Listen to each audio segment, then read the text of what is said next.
I doubt that satisfies the definition of assault. But hey, you're the lawyer. My son wasn't dirty! You know what happened. Each week we break down another Better Call Saul episode in order. This one is an episode like no other. Like the script says, this is the Mike episode. I'll be referring back to the script a couple times in this one, and I've got 35 details you might not know in Season 1, Episode 6, 5-0. And it's a train episode. This first shot is stock footage from the Sony Vault, and we can tell from the blue hue that this is a flashback. Although it's a bit silly because this was only 3 months ago, 2 months before Uno. We'll talk more about that later. This is a nod to the beginning of Bad Day at Black Rock, in which an arriving train signifies the arrival of someone important. The Railrunner Express didn't start running until several years later. It's also weird he didn't just take Amtrak. The train references this episode 106, although the creators confirmed that this is a coincidence. Hey, thanks for coming. Stacey Ehrmantraut is a Breaking Bad character who briefly appeared once, although played by a different actress because she was an extra with no lines. And way back then, Jonathan Banks had the idea for how she fit into his backstory before the writers did. That is indeed my granddaughter. That does not mean that that has to be my daughter. Oh, okay. Where or what ever happened to my son? Yeah. Or is he still there? That's, that's totally under your control. But I don't believe that's my daughter. By the way, that Stacey appearance was right after this iconic moment. Oh. I was just gonna hit the... Yeah, sure. Let me chat front. Janitor. Although Mike's pretending to be a cleaner, he kind of was when we first met him. These close-ups were filmed separately on a set, which explains why we don't see any tile behind Mike. In the director's cut, Mike dug out the slug as well. Here's some new footage shot on the last day of Season 1 filming. Even in the Breaking Bad era, Saul leveraged his expertise of slip and falls. We did see evidence of this. Kaylee is of course another Breaking Bad character. This shot is a callback to the last time she'll ever see her grandpa, which makes this moment extra poignant. She's also basically the same age both times, but let's not get hung up on the weird aging of Kaylee. They modeled the style of Kaylee's introduction off the intro of the Child cousins in Breaking Bad, which is surprisingly similar. To make it sound like a more rough neighborhood, they mixed in the sounds of motorcycles and rap music. Becky's on the left, Carol's on the right. Pop-Pop's getting tired. Oh, me. Go on. You were expecting her to ask for 5 more minutes, weren't you? How you doing? I'm okay. Carrie is Irish, and like Lydia in Breaking Bad, does an amazing American accent. No, loads of people ask me that, and I was saying today, I was like, I don't really sit around thinking about my career. And Kaylee? Still asks about him. Where's Daddy? How long are you in town for, Mike? For the duration, indefinitely. I'm better, and I'm sorry it took me so long, but I'm not like I was. I'm solid. I must admit, I hadn't really noticed Mike's tendency to say solid. I'll think about this for the next time he says it. They wanted the backyard to look depressing, but the real-life yard was still too depressing, so they put in some grass and dressed it up a bit. I keep thinking about something. How before Maddie died, like for a few weeks there, he was different. He wouldn't talk to me. Cops aren't real touchy-feely, you know that. This wasn't the normal tough guys don't cry crap. This is the first episode of TV that Gordon ever wrote. He was previously Vince's production assistant, fresh out of film school, and had written smaller things like Breaking Bad webisodes and the fake Malcolm in the Middle ending for the DVD. He ended up writing 12 episodes of Better Call Saul, tied for the most. I do hear evidence of Stacey's accent from time to time, but this is probably the most noteworthy example. Well, I started to think. Adam Bernstein is the second most prolific Breaking Bad director and Gretchen's real-life husband. What about the soul? 2:30 in the morning, I wake up and Maddie's talking downstairs. He was really angry. I think he was talking to you. Stace, I don't think it was. Maddie's gone. That's really all there is to it. Yeah, And Adam did something unconventional here. I guess that's that. At this point, he changes the camera angles, shifting our perspective to signify the shift in Stacey's perspective. It's getting on. I think that might be an Irish expression. The script says it's getting late. I gotta get Kaylee her dinner and put her to bed. Okay. See you around. Where to? The script tells us that several details cause Mike to assume that the driver has connections. The Lady of Guadalupe, the dead-eyed photo, He's got like the dead eyes. She's like a Mike, the dead-eyed cretin. and the prison tattoo. Francisco. He's named after a former assistant of Michelle McLaren and Melissa Bernstein. You know this town? Yeah, sure. This was shot outside later when they filmed the Philadelphia part, but with a green screen. Oh, well. They had to compromise like this for a number of shots due to lightning delays. The script called for a snazzy dissolve from the dogs to Mike, but here's the transition we got. Bet there's a story there. Isn't there always? But that's okay, a snazzy dissolve probably would have been distracting. That ought to do it. Maybe go get yourself a sling. You don't have one? Sorry, got a cone you can put around your neck. Joe DeRosa, who plays Caldera, is a stand-up comedian and good friends with Bill Burr. I know people. I can get you some work. I am not looking for that kind of work. This episode uses an interesting body transition twice when it does a time jump. Here's the first one as we jump from the past to where the last episode ended. Don't know why it has to be this way. You really want the formal treatment? Lawyer. You're not under arrest. Mike knows how to avoid incriminating himself. Lawyer. He had no problem talking to Hank and Gomi without a lawyer. Your tenure as a police officer ended somewhat dramatically. You want to talk about that? Not particularly. He will in this episode. What lawyer? But he knows he won't be able to trick them into telling him what they have on him, so that's why he wants Jimmy. James McGill, here to see my client? You look like Matlock. No, I look like a young Paul Newman dressed as Matlock. I guess I see it. Last time I mentioned Bryan Cranston being in Matlock, but so was Jonathan Banks. I'd like you to meet my dad. He's a huge fan of yours. Yeah. Say hello to Barney Fife. Wrong show, but thanks for playing. It's also the wrong job, as Barney was a sheriff. Again, nobody can pull off the colorful references quite like Jimmy. The script said Don Knotts, which makes more sense that he would guess the wrong actor for Matlock. Although, Barney Fife does cover up his insecurities with bravado, so maybe that's what Sanders was going for. This room is the same set from Nacho, but this time they added a fake hallway outside the door to match the courthouse hallway. However, the flag photo is too close to the door and overlaps a vertical line. So what happened? The mayor didn't give you enough stickers? All right, here's what's gonna happen. This seems like such a classic Mike line, but I guess it was only said by other tough guys in Breaking Bad. Here's what's gonna happen. Here's what we're gonna do. Here's what you're gonna tell them. The young one, I want you to take that coffee and spill it on him. Why, pray tell, would I do that? Because I'm asking you to. It's the only reason you're here. So I'm here because you want me to assault a police officer. I doubt that satisfies the definition of assault. But hey, you're the lawyer. I'm going to behave like an honest-to-God, law-abiding, licensed attorney. I'm going to make sure they dot their I's and cross their T's. By popular demand, and you know what that means. And when I introduced the counter last time, I neglected to count the counter itself, so let's get that one accounted for. This little Juan Valdez bump and dump, not going to happen. Juan Valdez is the fictional character who promotes Colombian coffee. 100% Colombian coffee, the richest coffee in the world. Gentlemen, we're prepared to indulge you.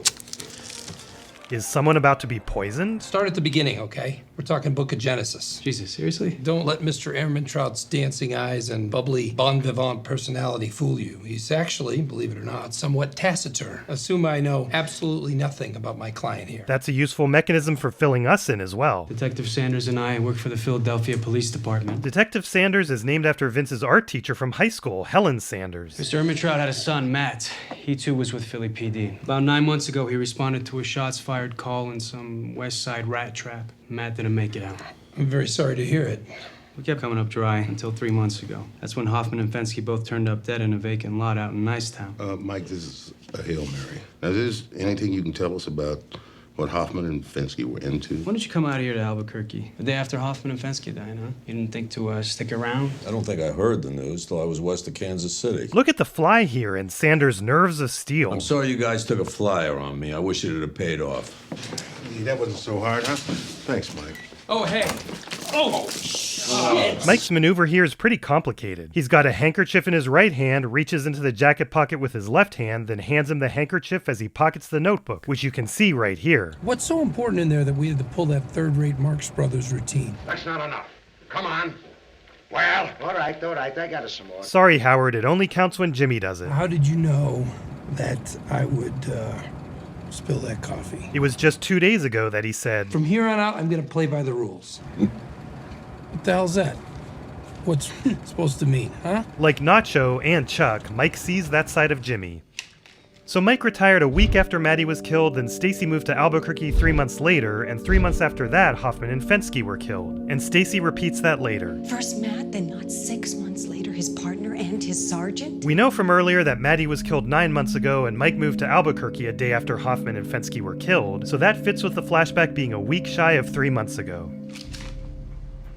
We need to talk.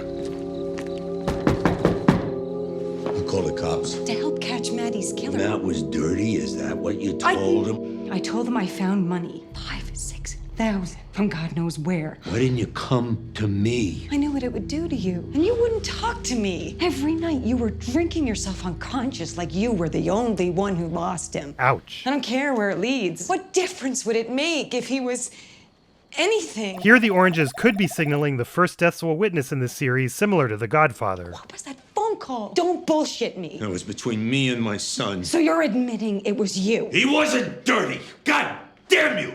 You get that through your head. That curse was not scripted, and they had to get permission from AMC to leave it in. This is such a great sequence, and it ends with a second body transition, signaling that we're jumping back in time. As you'd probably guess, this is really Albuquerque with fake snow as they're filming in the summer. It's right by the chemo theater we'll briefly see in Season 3. There's a hidden boo seen when you bump up the exposure. Apparently this does work. The script says that YouTube videos show you how easy it is.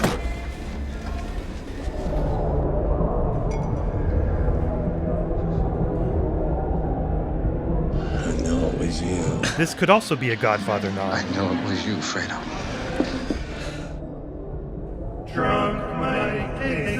Closing time, Mikey. This is really Two Fools Tavern, an Albuquerque Irish pub, but there's a gratuitous Philly sign in Jersey to sell that we're in Philadelphia. Albuquerque, New Mexico. I guess this helps his alibi to establish he was already planning to move before the murders? That's where I'm headed.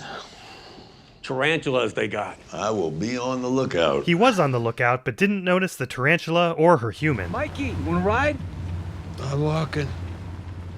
Come over here. Come on, let us drive you. It's colder than my ex-wife's tit out here. Walking. Come on, don't be an ass. Come on, get in the car already. The watches are pretty prominent in this part. Earlier, Mike said 10:58, which checks out, but here Fensky says 8:35, which doesn't fit. That's mine. We don't want you to shoot your foot off now, do we? You really tied one on good back there, buddy. Shit, yeah, he did. Put it away like they were fixing to bring back Prohibition. Again, this is a green screen. I know, we shoot. What's that supposed to mean, huh?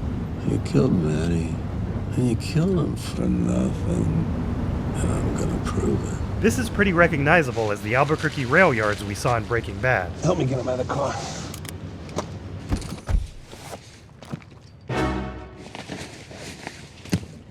Come on, Mike, huh? 1, 2, 1, 2. Now you wait there 1 second. Poor Jonathan had bronchitis while filming this. Not dying the way he did. It's too much for the old man. So Mike here decided to eat his gun. He's drinking himself to death. We're doing him a favor. You'd be doing him a favor. Smart. That's what I would have done if I were you. From behind-the-scenes footage, you can get more of an appreciation for the bleach bypass effect. Mike is so smart. Not only did he plant a gun in their car and bait them into picking him up, but he made sure to have an unloaded gun on him knowing they'd take it. They removed a frame or two to make the motion more violent. This was inspired by The Good, the Bad, and the Ugly, in which a different Tuco's gun is also unloaded. So why did he concoct such an elaborate scheme? Vince thinks it's because Mike was only 99.8% sure, and he wouldn't kill another cop without being 100% sure. Putting his foot on his heel was not scripted.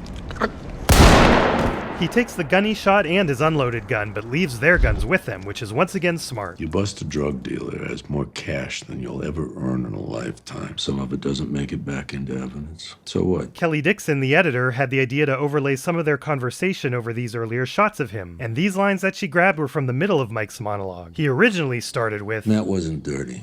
I was. Mike goes from one sleeve up to two as the camera angle switches. Everyone was in that precinct. You go along to get along. But you said Matt didn't. No, not Matt. Wanted to go to the IA, do the right thing, shut him down. Oh my God, did you let him?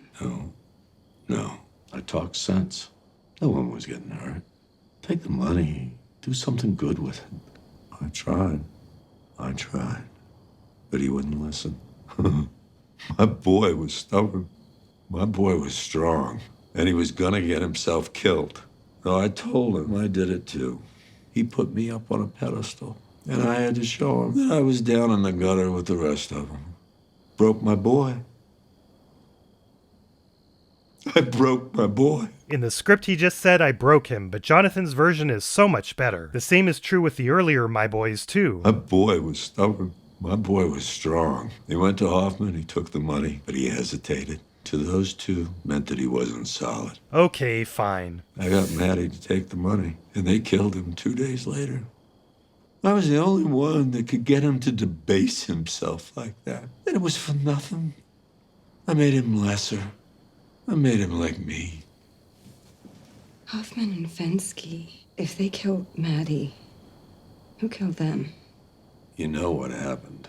The question is, Can you live with it? Mike's willing to risk Stacy turning him in because if he can't be in his granddaughter's life, then he has nothing else to live for. We end not knowing what Stacy's answer will be. And if you think you know the answer because Mike's a free man in Breaking Bad, the creators pointed out other possibilities. That's a different woman. Yeah, that's right. That is a different actress. Maybe he killed Stacy. Maybe he killed the original Stacy and replaced her with a robot that looked vaguely like her. It's not the same kid either, so I mean, there's all kinds of things you can think of. Yes. I've got some more comments to respond to, but first, congratulations and thanks to the new 1-year members. Put it on my bill, David Burrish and Cartoonizando. And also the new 6-month members. Meeker MW, Baby Batter 2, Fake, Dump Truck Babs, Mississippi Rivers, Epsilon, Fernando Ruiz II, T-Bone Spoon, Edu, Sam, Whirlmon, Liliana, Apollo Loco, Soggy Indica, Anamoya, Astro Reboot, Goro, Action Paul Salt, Dread Toga, Killian Kenny, Figgy Pudding, Schlauby Einfachner Mull, Olivia Ellison, Saul Darth Vader Alvarado, Connor, Cat Does a Thing, Leonidas A300, and Jeff M. Here's some appreciation for the question, if my mom is an English teacher, does that make my dad a TV? You got it. But seriously, when I was little, my mom would point out spelling and grammatical errors in signs as we drive past them, so I've been training for this my whole life. Speaking of this, it looks like I was right about the metaphor thing after all, because a simile is a type of metaphor. But I can't brag too much because I needed that to be pointed out to me. Several of you have pointed out that the potential film artifact in Hero was almost certainly a green screen glitch because the color of the artifact matches the color of the ground below. And I like this suggestion that Alpine Shepherd Boy could have been called Hello since Jimmy keeps introducing himself. Here's another try at pronouncing Phoenix Tier and Notsny Kotzer. And now, say hi to the new members. Loikstrom, Myaso, Flame Kid, Faxy Thorn, Saggy the Hedge.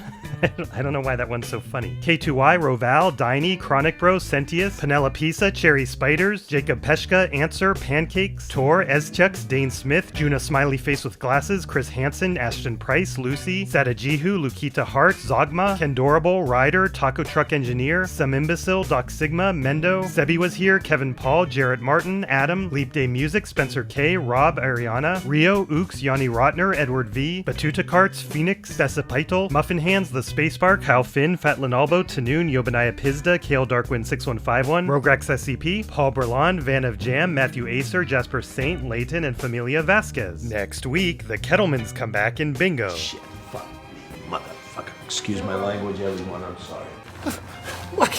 Mike.